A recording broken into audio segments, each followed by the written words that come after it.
G'day guys, Graham here. So here with the second tutorial, and hope you enjoy the new thumbnail. It took a little while to make, I'm pretty proud of it, yes.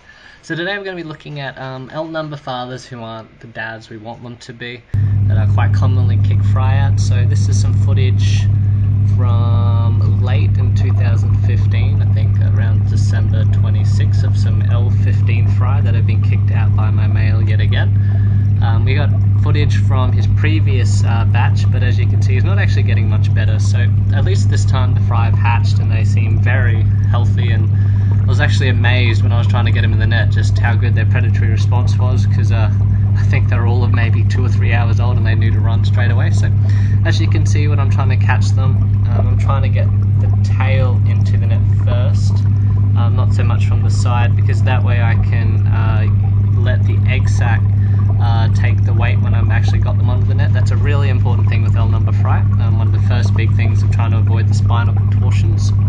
So you're trying to orient them the right way before I even attempt to get the net in the catching position. I know it's something really small, but when you do catch them and you accidentally break their backs, it's something you learn from very quickly. So patience is an absolute virtue. I think I noticed 14 if not 15 fry had gotten out of the cave, and at that stage I was like, alright, well the male's done a pretty good job not eating them. I actually took him out of the female's cave tank this time, but with him doing this I was like, alright, well I need to get the fry out now, otherwise this is going to continue to happen. And I don't really think cherry shrimp will annoy the fry, but it's just too much chance of them actually getting injured.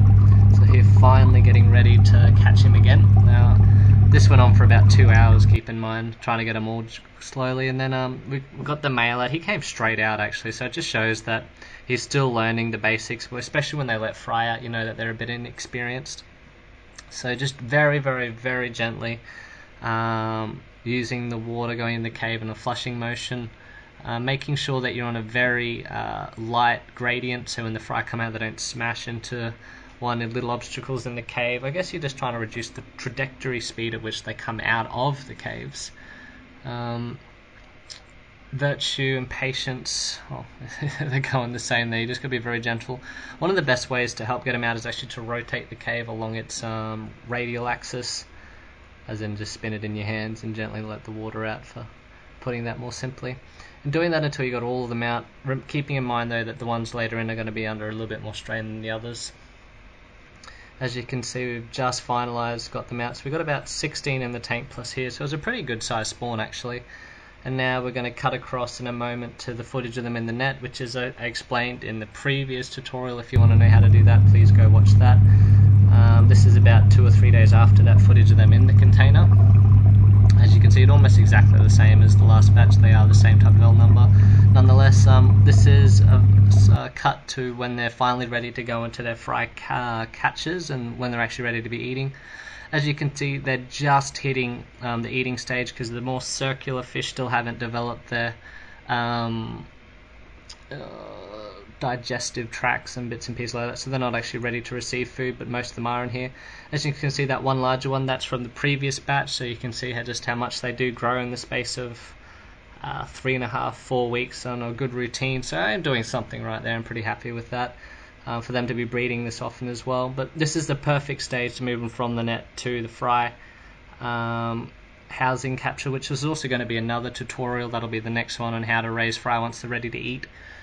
And here you can also see there's probably about 3/4 of them are ready, 1/4 yet, so that's the perfect time to get them out of the net, and the ones that are ready to start eating, and you will get a bit of differentiation between them. I'm not sure if this is related to gender or not, but we'll soon see. And here they go into their little catcher, being very gentle, as you can imagine. Now, one of the best things to do, and I am going to talk about this in the next tutorial, is actually to put new fish who don't know what your routine is for eating to be put in with older fish. So while I've removed most of the previous batch into the main tank from this catcher, I've kept 3 or 4 back, so that they'll learn from the older fish. And there's also some peppermints from another spawn. I think this is another group from the one in the video. I've got two groups growing through. But not too much so that there's competition, but keeping in mind that's a very small surface area, as you can see. So as long as you do large surface area feeds, you won't have any problems with the smaller fish getting on, because catfish really aren't that food aggressive. An example of what you want it to be like once they're ready and eating, this is stock footage from the last tutorial, I understand that, but it proves the point that huge surface area means better chance of eating. That's a breeding secret right there. you want eventually, we put them in a little tank and they know straight away to eat from fish that have already been in there previously. Just making you aware though that you don't have to always go through this setup. As you can see in the photos, a lot of fish do just raise the fry on themselves. The fry learn from the parents.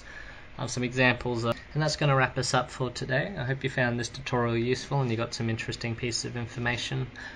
Make sure that when you catch your little fry that you look out for their backs. That was one of the main messages in the video. I hope you picked up on that. Anyway, if you have any questions, please feel free to comment on the video. If you liked it, please give us a like and subscribe. That would be awesome. We're just starting out, so that would be very much appreciated. And all the very best, and we'll look forward to having you joining us on the next video.